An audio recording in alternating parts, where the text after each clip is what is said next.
देख गौरी देवा अब पहुंचने वाला हूँ। अरे हमनी के धरियाल हो जरिए बन के थोड़ी देर में अब जमुना किनार पहुंच जाऊंगा। मछली मार के अपने पिताजी को पास चलेगा। पानी हल्ला ना कर, हमार मछली धरियाल है।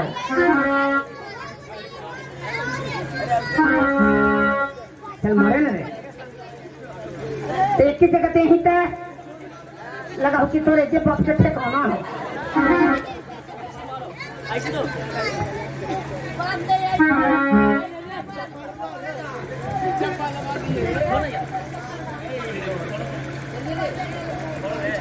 है छोड़ने दे।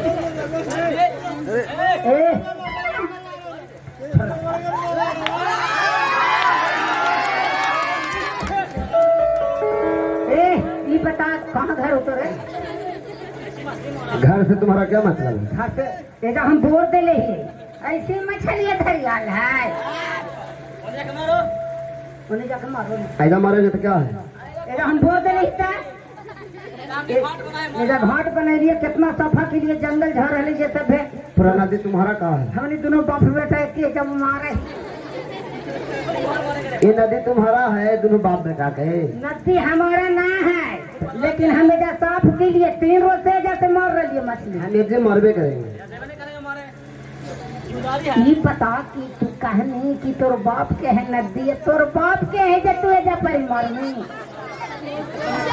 चल मार हमने रे। अरे तो तू हमको छोड़ देता, तोड़ दे तो कैसे? ले तो जमा किनारे जैसे मारामारी हो जाए सहूलियत से कर लियो। चल जो मारे ना सहूलियत से कर चले जाओ। हमारा मछली मार दो। अगर जो घर जाके कर मैया के काहे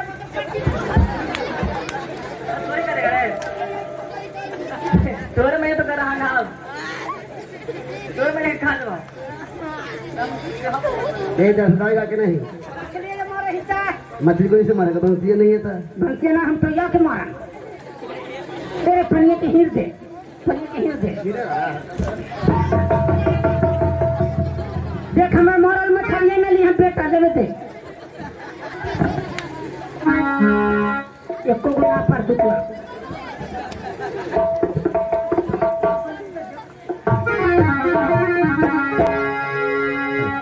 चंदू सेठ को मैंने मछली मारा। बेटा बाला लखंदर को मछली मारने नहीं देने जाना चाहता था, लेकिन मैंने मछली मारा तो बाला लखंदर को मछली मारने के लिए भेज दिया है गंगा तट पे। और हम इस समय औरत का भेष बना लेते हैं और जाते हैं पानी भरने के बहाने उस जगह पर जिस जगह पर बाला लखंदर मछली मार रहा है, और जाकर अपने जाल में उसे फंसाएंगे और इसी गंगा में डुबा कर उसे मार देंगे। और फिर चंदू सेठ का वंश समाप्त हो जाएगा, हमारे जैसा निर्वंश हो जाएगा। हाँ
चलता हूँ मैं मार दिया हूँ। जौन घाट पर गया है मछली मारने के लिए, मैं उसी घाट पर मैं चलता हूँ गागर भर करके, और वो बाला लखंदर को मैं उठवाऊंगा। उठाने के लिए आवेगा, मैं उसे गंगा ये ले जा करके और दबोच करके मैं मार दूंगा तो चंदू सेठ का वंश खत्म हो जाएगा।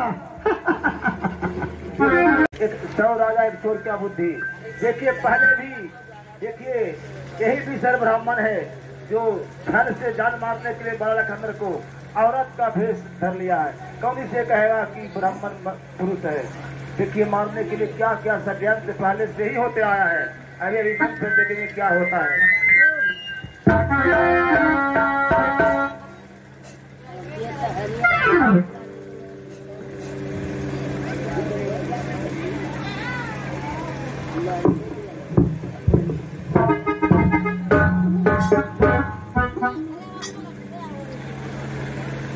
बउआ ए बउआ आज ना सुना है बउआ। अरे हमार गगरिया उठा दा बउआ। ए बाबू तोरे कहाँ हियो बाबू। ए बउआ ए बाबू बड़ी देरी से अली है बाबू। हमरा अला 2 घंटा हो गए। गागर भर ले ली है।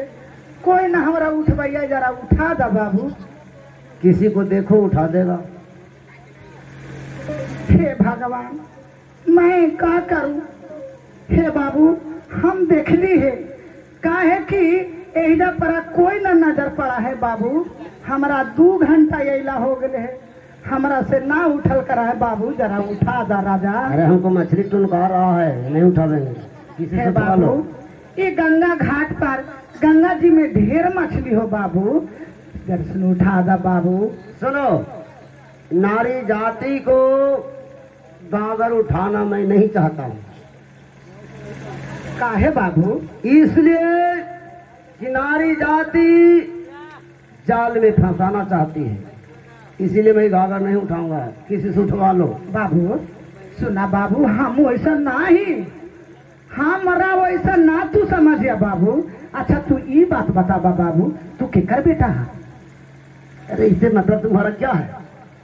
ताए बाबू तो काहे तू ऐसे बोला है बाबू। बोला जैसे ना उठा दबा। हमारे पिताजी का नाम चंदू सेठ है। अच्छा चंदू सेठ के तू बेटा है बाबू। पगा जाओ ना, मछली पर देगा ये हल्ला करेगा। तो चंदू सेठ तो हमार भाई बेहा था, भाई लगा था। चंदू सेठ हमार भाई लगा तू।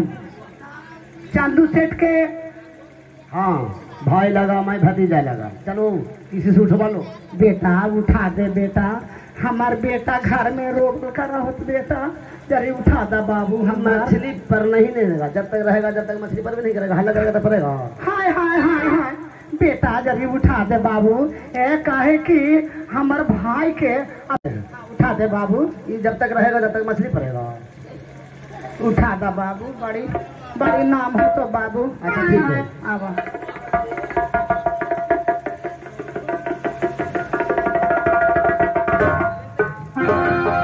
क्या करती हो।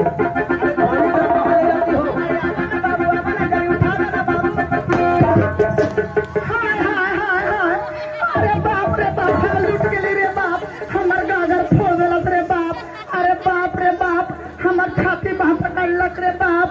अरे मैया न मैया ये बात हम बड़ी शिकायत करम रे बाप। हमर गागर फोड़े लग रे बाप रे बाप। आगे मैया ये चंदू सेठ के बेटा।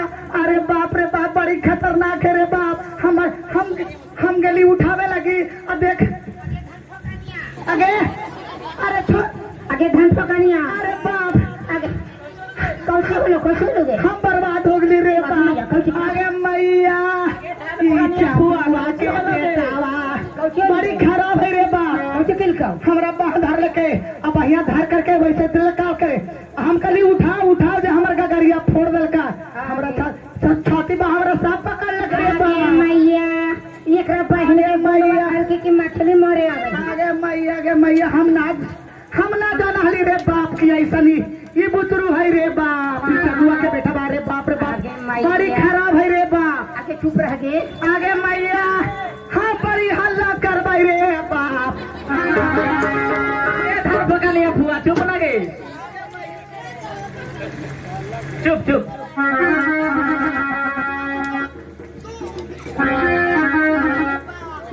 बड़ी खराब है। हम ना जानी कि ऐसा नहीं है। हम जा करके अच्छा दुआ के जरूर कहा बाप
रे कोई गलत काम बाप रे मत कहा फुआ फुआ कहा हता हमरा देहिया में या घिया लगा है छाउला बाप रे हमर गगरी फोड़ देलक हमरा कहे की गलती ना कैलक बाप रे इतना भारी गलती कैलक कि हमरा हाथ बाप तू साफ पकड़ लेला तोर पप्पा से जाके बड़ी शिकायत करबो आ कहबो कि कहे लगे ऐसन बेटा के जलवाई ला ऐसन छिंदरा गुंडा के बाप रे बाप हम ना जानियो कि तू ऐसा तू है ना हम तो जाने लियो कि केकर बेटा है रे बाप तेरी उठा देती हमर गागर अब बाप रे बाप हमर तू गगरिया फोड़ देला हम ना जाना लियो जाके जरूर शिकायत करबू हम जा ही आओ शिकायत करबा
हमार बाप पकड़ लेला, साड़ी फाड़ देला।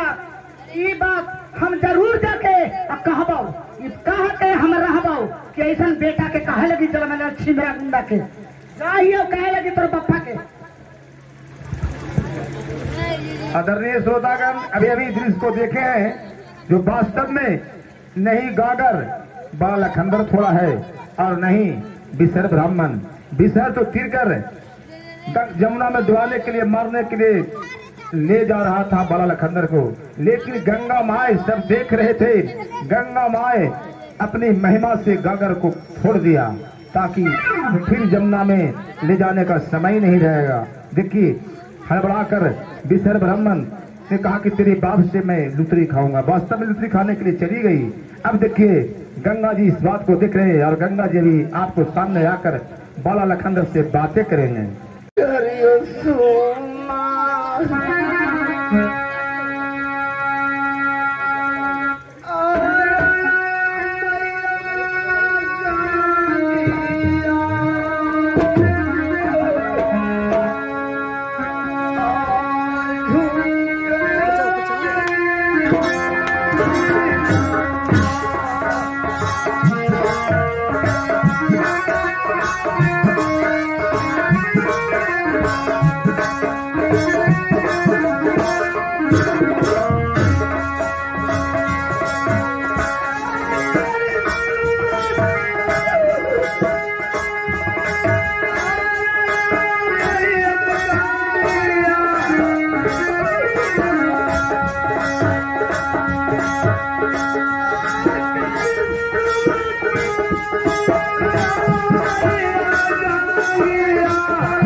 बेटा बाला लखंदर, माँ प्रणाम करता हूँ माँ। मैं गंगा माँ बोल रहा हूँ बेटा, खुशी रहो। बेटा बाला लखंदर, माँ इस समय बेटा तुम्हारा पीछे बेटा दुश्मन लग रहे बेटा। क्या माँ? दुश्मन पूरा भारी दुश्मन लग रहे बेटा, लेकिन एक शर्त है बेटा। क्या शर्त है माँ? मैं इस मछली को मैं बंसी में फंसा देती हूँ बेटा, और कन्या कुमारी ये पीछे पीछे करके जो खिला दी के बात तो है कि वही तुम्हारा जान बचा देगा बेटा। यही लोहा के बेटा मछली में फंसा देती हूँ। अजय कन्या कुमारी पीछे पीछे काट कर भरतुआई के खिला देगा बेटा, वही तुम्हारा जान बचा देगा बेटा। क्या माँ? इन लोहे का मछली हमारे वंश में फंसाई गई माँ? हाँ बेटिया। जौन कन्या कुमारी इन लोहे का मछली पीसे पीस कर कर पूरा पंच कुटुंब को खिला देगी। हाँ वही हमारा जान बचाएगा। हाँ बेटा। तो ठीक है माँ।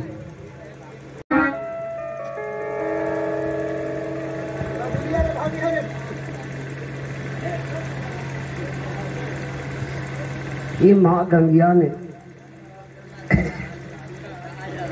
ये लोहे की मछली हमारे बंसी में फंसाई है। ठीक है, जो बात कही है माँ गंगिया ने वो मुझे याद है। अभी चलता हूँ पिताजी को पास।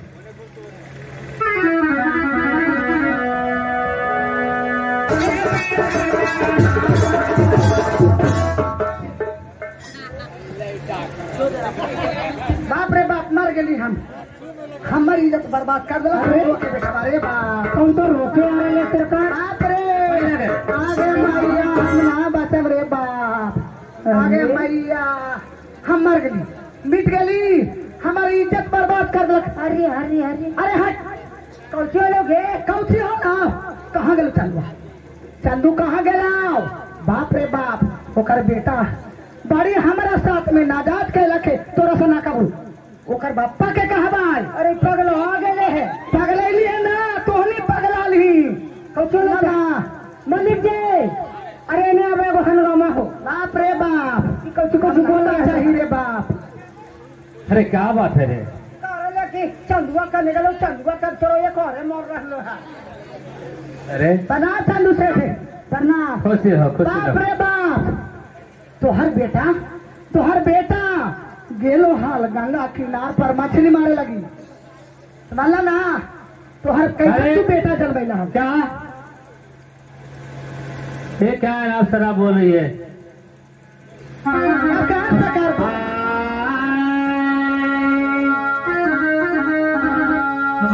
अब किया जाब भाई लो महीना, आज तो हरा के संघवा, अरे बाप, आज किया जाब भाई लो महीना, अब तो हरा के संघवा में, आप से कराए कहालिया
किया है जो इस तरह से आकर नाम सनाम बोलती जा रही है। भैया आप पूछते हैं कि कौन ऐसा गलत काम किया है? बाप रे बाप, वो तोर बेटा हमर हाथ बाह पकड़ लेलक, गागर के फोड़ देलक। अरे बाप, हम ना जानली कि ऐसन तोहर बेटा है रे बाप। हमारा हाथ बाह पकड़लक, चोली फाड़लक, छाती धर लेलक। अरे बाप, हम जी के का कराम? एक कर इंसाफ करा, ना करवा इंसाफ तो हम टोला पड़ोस में पूरा हम हल्ला कर देबो। अरे भाई, ते क्या कहती हो कि हमारा बेटा बाला लखंडर ने तुम्हारे हाथ बात को पकड़ी है और तुम्हारे? हाँ हाँ, लजा के मत बोला, साफ राफ बोला। नहीं नहीं बहन, सुनो।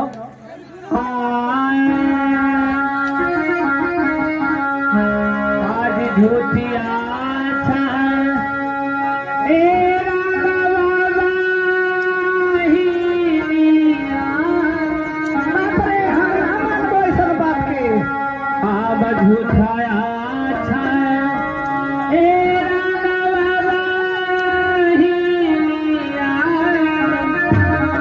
आज बेटा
बेटा हमारा बाला लखंदर ऐसा गलत काम नहीं कर सकता है।